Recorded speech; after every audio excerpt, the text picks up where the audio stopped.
everyone. I'm Jessica Sacheret, and welcome to Higher Ed Matters. Today with me, I have our senior copywriter with MediaCross, and today we're going to talk a little bit more about writing emails for colleges and universities, right? So tell me a little bit about how you became like a heavily sought after copywriter in the world of higher ed. Thank you so much for that. So I'd always wanted to be a professional writer, but I thought I went to school to actually with a degree in earned a degree in fiction writing, and thought I was going to write the great American novel, but then realized that you can actually make a pretty good living as a copywriter too. But I used to be a teacher. I think you know that, of course. I was a high school teacher for 14 years, English, creative writing. And when it was sort of time to leave the profession, I had a good friend who hired me to work at a company that you and I started at together, right. worked at together, where I wrote proposals for them, RFPs. And the RFP process, you learn so much about an industry based on just reading RFPs, responding to them and proposals. So I spent a couple years doing that. Did do some copywriting within that agency as well. But when it was time to go from that agency, I started freelancing. You had set up at that point. Right. Started the higher ed portion at MediaCross. I love being fully part of the team now. But I think we spent like 3 years kind of freelancing with you. I did. But also, I was also freelancing for all kinds of different industries, but I kept coming back to higher ed because I just, the fact that I was a teacher, I feel like was really useful. I love education. I loved being a teacher. And I found in this industry, I can still have that sort of impact that I did in the classroom, just with with my words that we use to match up students with the right colleges. And I think it's a really powerful thing to be able to do. What about being a teacher of high school students has helped you to write to that audience? Oh, I mean, just being in the hallways at a high school, right? Like you just listen to the way they talk. You get to you get a sense of not only just from a language standpoint, it's the cadence of their speak, but you also could hear what their future plans are and what they're thinking about and how they're thinking about college. And I worked with, my students ranged over my 14 years ranged everywhere from every type of students that were not college, that weren't necessarily college bound, were more interested in community college, to kids who were going to Harvard. So I really got this sense of how to develop a voice that speaks to that particular audience. And like I said, I loved teaching. I loved being in front of the students. I think getting their opinions on things. I always told when I was teaching, a lot of times people would say, "Oh my gosh, I don't know how you do this. Like these teenagers today. And I would always kind of wince at that, because what they didn't realize is that, teenagers are really complex thinkers, really interesting perspectives. It kept me young for sure, like being in the classroom. And so when I left to do copywriting, it just seemed like a natural progression. And I'd done some other stuff in freelance. I wrote for biological engineering websites. I didn't know what I was writing about. And I've done, I think at this point, between freelancing and working with you guys, I've written for hundreds of colleges. Sure. How many emails? Oh my God, thousands. Nice segue, by the way. Thousands of emails. Yeah. And some better than others. I really like the email writing. I think it's still a very powerful tool. I think it gets a bad rap sometimes, but it really is a very powerful tool. Students are reading it, and what was really as a teacher, I was able to kind of go back into the classroom, and when I became a freelancer and writing for colleges, and go back into these classrooms with colleagues that I'd worked with, say, hey, come in and talk to my students about copywriting, or talk to my students about college. And it was so interesting to hear them talk about how they responded to emails. So a lot of kids said, hey, my parents set up this email, and they're reading the emails, right? And they're forwarding the emails to me that they think would be good. And so with email writing, it is this kind of subtle balance between speaking to the student, but also speaking to influences in their life as well, doing it in a way that they feel like they're, particularly with Gen Z, like they feel like they're being heard and understood. And I think that does kind of go back to my teaching days, in the sense that, like, I was successful at teaching because I listened to what the students were saying and tried to give them relevant information in the classroom they could use. Right. So similar in an email. Yeah. Well, I think that emails get a bad rap because a lot of people don't write them well and don't use the tool appropriately, right? As part of a variety of tools that you might, use in a marketing campaign. Almost sometimes I think too much is put into email, right? Like, we're relying on email to do more than it's really built for, at least these days, right? Like, early on when, suddenly colleges could mass email people for the first time, everything went into email, but now it needs to be part of a larger conversation and more ways to get in touch. Oh, it's just like it's a teaser. Right. I mean, it just needs to be something to drive them to to go to somewhere else, to remind them of things that they may not have thought about, that a school can offer. But you definitely don't want to like pack all kinds of so much information in there, and plus they're scanning these things anyway, and they're getting a lot of them. Right. Like, I mean, particularly students that I'd worked with would get, sometimes upwards of 100 a day sometimes. Oh my gosh. Students would do that. So you just have, how do you stand out in that? I think that's something that we've talked about over the years, is like particularly great subject lines, conversational tone, try to sound friendly without trying to sound like them, right? Like, that's important. But also remembering that there's like this, that you got to kind of present this feature you have to, in an email, you've got to do 3 things, and you have to do it very quickly, which is like, you have to talk about the feature that you're offering. So if it's about housing, you want to mention the feature of the housing. What are the benefits of that, right? And then you want to go into what it means to them. And you want to do that in 3 kind of short, clipped paragraphs that are really getting them to just scan, think about it, and then take an action. Like, ultimately, that's what you're trying to do, right? You're trying to drive them somewhere else. So, yeah. Yeah, and you often, you have a style that works really well with emails in terms of using almost like it's not a bullet point. It's more of a short, engaging phrase that you'll put in front of the actual content. Right. So it's like, it's, so what I try to do is I try to create something they can scan, like I was saying. So something easily. So if you have 3 paragraphs, I do 2 sentences per paragraph, and then I might put like a fragmented phrase at the beginning of it that summarizes that paragraph in some sort of provocative way that just might be 3 to 4 words.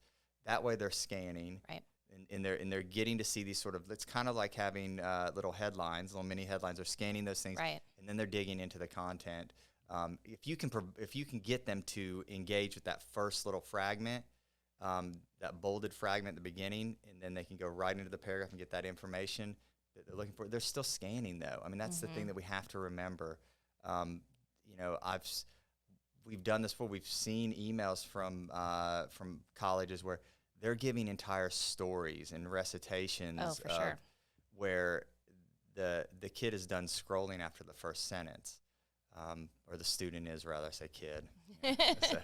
But the student is, because you do have to switch it up. An audience is so important too, and that's what I always found so fascinating about, like, particularly when we're talking just traditional undergraduate, the different mindsets that students are at different stages of the funnel. We've talked a little bit about common mistakes, I guess, that you see in emails. We will help colleges and universities sort of audit their whole communication plan. And are there any other kind of mistakes or kind of almost like easy fixes? I've seen when you will, be a part of a communication audit, you will take an email that kind of already exists in the communication flow and really just edit it, not necessarily change the content, but show how it can. It's the key is break it up. Okay. Break it up. Yeah. Break it up into those 3 different little paragraphs or 2 different ones, or just, make it so it's easily scannable. So that's the kind of the first thing we talked about. But also, be specific about things, like, let them in on something like that's unique to that college. Hey, we'll is there something on campus that is a meeting place for students, or things you can like start using some of that. Every college has its sort of language, right? Right. And so there are things on campus that are just unique to that particular college. So start using some of that language about how you refer to spots on campuses or events that are occurring on campuses. Let them in on that little secret and of things. You also want to make sure that you are, that you're not trying, like I said this before, like you're not trying to sound like them. Like don't use words like, like vibing and like vibing, right? Or like, or whoa, just that kind of that language that we think that that they want to hear. And I think we were talking about this earlier today, like just Gen Z in particular, if you're marketing to traditional students, are very complicated thinkers. To hear them talk sometimes, with all the slang and that they use, it doesn't feel that way, but they are very complicated thinkers. And I'll give you an example. So I'm staying in the Loop here in St. Louis while I'm here visiting, Sure. and Washington University is right near there. Mm-hmm. So I'm walking last night, and there's a group of college students behind me, and I just was going for a walk, and they were having this super complicated conversation about like world politics, right? And Sure. having this great conversation. I was listening to them kind of behind me. I was eavesdropping. And then one of the kids in the middle of it is responding to another student, and he says, "Deaf not dude," right? So they're having this, and deaf not dude, like what deaf not dude, what does that mean? So he was responding by what he was saying was like, he was answering the question, definitely not, man, like definitely not, but deaf not dude. But so you can hear that kind of get mixed in there. Right. And so you want to make sure that that you're addressing their complicated thoughts. They live in a very complex world now. They want to be heard, but they also want to be recognized as thinkers and doers, and they're moving forward. And yeah, they may say things like "def not dude" or "I'm vibing" or "let's chill." I don't know all the chilling. I don't know all those. I hear them sometimes, but you don't want to say those things in an email, but you want to capture that sentiment in an email. Yeah, you do use, though, without maybe trying to sound too much like them, you do use a lot of casual language. So how do you strike that balance between casual language and annoying basically the audience by trying to like take their words? Right. Yeah. So you do. Yeah. You have to use the casual language. It's I think the best thing is just listen to how people talk. I think any writer will tell you that you have to listen to the way your audience speaks. Maybe it's not the word you choose, but sort of how you structure those words, right? Like when you listen to people talk, like we're talking right now, when you listen to people talk, there's a cadence to it, right? Like there are short sentences. We don't talk in big, long, meandering sentences usually. It's usually a quick yes, no, quick phrases. Right. Don't be afraid. Like I'm never afraid to just use a fragment for an effect, right? Like or even kind of throwing in ellipses sometimes to get that thought through. Like I think that's the pausing that can be helpful. Like conversational tone is just using what you hear in the world and writing as you hear it. And maybe that's just because I am a writer and I'm able to kind of do that. And I know it's not always an easy thing to do, but if you want to, I would encourage you, like if you're on campus and you have to write some emails to prospective students or whatever, like gather around where students are gathered and listen to kind of how they talk. Mm-hmm. Listen to how they respond to each other. It's usually respectful, and it's usually there's usually some joke in there. It's usually short. Mm-hmm. So I think that's how I do it. I don't know sometimes, honestly. Like I enjoy it. It's like writing dialogue, you know. Yeah. I mean, it's like, you know, I went to school for fiction writing, so it is like writing dialogue. Script writing. Script kind of writing, thing. yes, which I love to do too, which we've been doing a lot of too lately. Like, you know, writing for the ear, right? Like that's the key, right? Like writing for how you hear something, and not what you're seeing on the paper necessarily. Yeah, that's really interesting because I think, you know, most colleges, you know, the admissions office is the one that is building these communication flows, and often it is an admissions counselor that is tasked with writing emails, and they're not necessarily a writer. Right. You know, they have a whole other job, but this is part of what they need to do. And so, you know, I think those are really valuable tips, kind of like tips for writing for non-writers. Right. You know? Yeah. Well, for an admission counselor in particular, like you go to your fairs and you go to, you know, you speak to students. Yeah. Just write the way you speak to students. Mm-hmm. You know, I mean, it's okay. I mean, I think we were beaten into us a lot of times that writing has to be this perfect thing, but it doesn't have to be. I'm here to tell you, you can end a sentence in a preposition in an email, and the world is not going to end, right? Right. You can do those things. You can have you know, a couple fragments in a row or jokes or a one-word sentence even, you know. Mm-hmm. Give them something fun to look at, you know, that sounds like it came from a real person. Yeah. We have such an interesting job because we get to see all these different colleges. Yeah. And a lot of them want to say they all tend to sometimes try to say the same thing because they're living in these little vacuums. So we have this really cool job. I can go in and say, yes, you're saying this. You're saying very similar things that this college is saying, but what are the specific things that really make you stand out? Mm-hmm. And it always starts. You have to dig. You know, on discovery business stuff, you have to dig deeper because it's always like small classrooms and small class size, and all that stuff is wonderful. But this is where the thing that comes in. It's like this is where you can say you have small classes. That's your feature. That's all you're telling them. Right. You got to tell them how that's valuable to them, exactly, how that benefits them, and what's in it for them.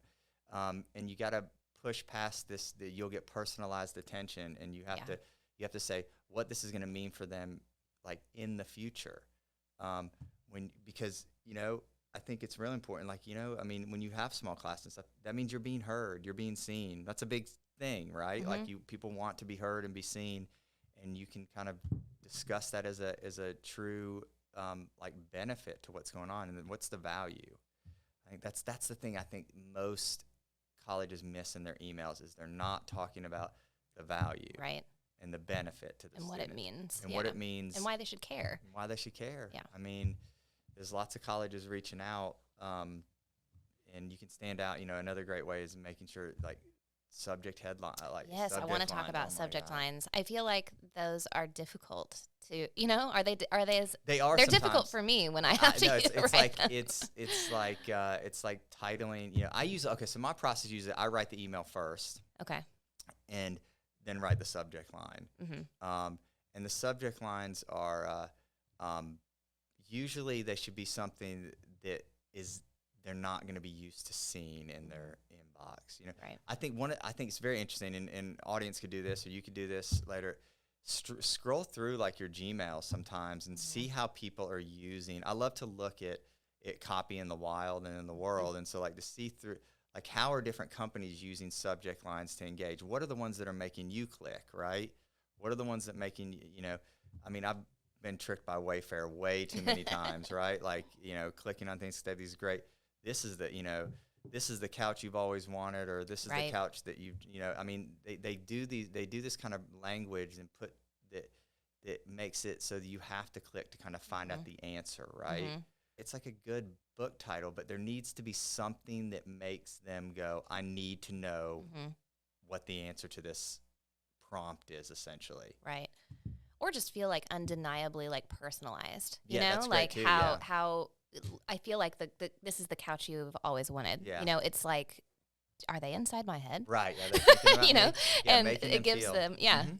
Yeah, that- no, that sense of absolutely. Making them feel like personalization. they are being heard. Often we will see that there are too many things for a student to do from one email, or, you know, too many Right. pathways to take. And really, you know, we try to limit that, you know, to like this one email Right. has One one email. point and one call to action, Right. versus look at all of these different links, and then they kind of shut down because they don't, you know, Right. there's What too are many these ways. links? Too many links, and what are these links Mhm. going to do for me? I mean, I feel the same way when I get in. If Right. you know, if I'm asked to do too many things at once, I'm not going to do any of them. Right. And so, I think you got to really break it up into that kind of one thing to do. So, you know, my biggest tips then would probably be like, you know, write for the ear, write for how people talk, and not for how people read. Right. I think that's really important. I'd say, you know, make sure that those subject lines are powerful and provocative, and give them the sort of that what's in it for me. Mm-hmm. Make the emails more scannable. Right. And really focus on sort of feature, benefit, value. And if you look at it that way, like you could do 3 short paragraphs. The first one's here's the feature, right? Boom. Like we have these great dorms on campus. Benefits next to the paragraph. You've got boom. You're talking about all the great things that you can find in these dorms, right, or in your residence halls. And then you hit them with that last paragraph, the undeniable value to them, right? Like you're going to be in some, you're going to be so comfortable. It's going to make studying so much easier. You're going to be convenient to your classes. Like, you know, you're telling them, if you can just kind of think as you go into all your email writing, feature, benefit, value, I think that is a good way to sort of approach it. Sure. And also to kind of make because often when you write emails, you're not just writing one email for a school, you're writing 10, right? So or 15 or 30. 40. So, you know, so you also have to, you know, consider the story that you're telling when those emails link together, like when they are part of a package, which I feel like sometimes and that's why we end up doing audits on behalf of clients, is because they might be writing them as needed. So they don't look at it from a, you know, email one all the way through. Right. If you think of it entire, almost like a book or something, right? Like these emails are different chapters in that book, right? Yeah, they can be consumed separately and exist as their own sort of chapter. Right. But they need to tell a story about the college, right? Or the university that resonates with them.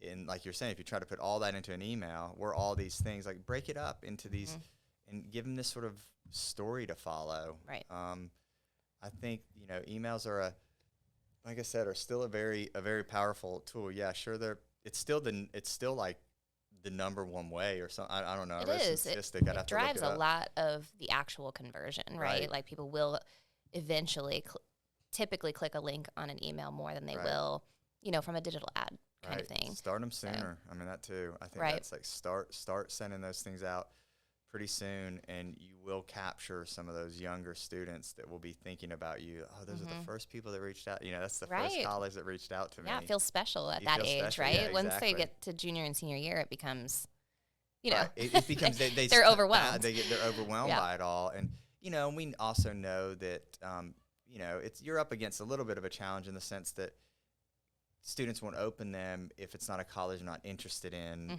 So you have to make sure that you get them interested from that subject line or from that first sentence, like, and drive, you know, and it's okay too to be funny in your emails and like to make jokes about things that are going on campus or something, you know, that I mean, humor is a great way. I used to shy away from any sort of negative words in there, but you can sprinkle them in. We're finding that you can sprinkle in the nots and the don'ts and and all of that, and it's realistic for the student, because that's how, you know, as I heard last night, that's how students talk, you know. Complicated thinkers, sometimes the words that come out of their mouth don't sound as complicated, but they really are. Any other kinds of tips if traditional students aren't the audience? Oh yeah, definitely. So, you know, with undergrad or with graduate students, recognizing that audience as people who are very busy, recognizing Right. that they are, they've probably been thinking about going back to school, for a while. So you want to make them feel heard too. You can usually pack a little more information into graduate emails because they want to try to get as much as they can in those, and you don't want to try to sound too casual sometimes in a more graduate email. Like writing to parents and influences is they want to know that you're going to take care of their, that you're going to take care of their kids there, and so that's more outcome focused talking when you're Right. talking to like parents and influencers. I think, particularly when you're speaking of influencers, I think, guidance counselors are absolutely like an untapped resource sometimes. For If sure. you can find ways to get to them, having been a teacher on campus and seen how much guidance counselors have to do, I think that if you can make their lives easier, and contact them and stay in touch with them, you'll be at top of mind with them, so that when they're talking to a student, we've done emails before where we've given tips to like, here are 5 things you can say about us, Right. when you're talking to a student, say about our college, university, when you're talking to a student, make their lives easier, and you'll see them just sending kids your Right. way. Absolutely. So, but yeah, this has been great. Like, I've really enjoyed getting a chance to talk about it. Yeah, thanks for joining me today. Super exciting that I was joking about that. Like, I get to put words together. Like, if you would have told my like 10-year-old self or 12-year-old self that I was going to be paid to write Right. for a living, it's such an exciting thing to do. I really appreciate this. I hope I that do this too. information is helpful to some people Yeah, that me have too. to do the email writing. It's not necessarily it's not as easy as it looks, It is- basically, no, is it the isn't. bottom Like, line. I think I would encourage, just start by listening to how students talk. Right. Even if you're just like, as creepy as it sounds, like if you're just kind of around, you just listen in on how students talk to each other, and write for how you hear, and not for how you read. We're not writing novels here, or essays. We're just writing a form of communication that can engage them, that they can read quickly, and they can get something out of it. Awesome. So, Well, Brent, thanks again. thank you.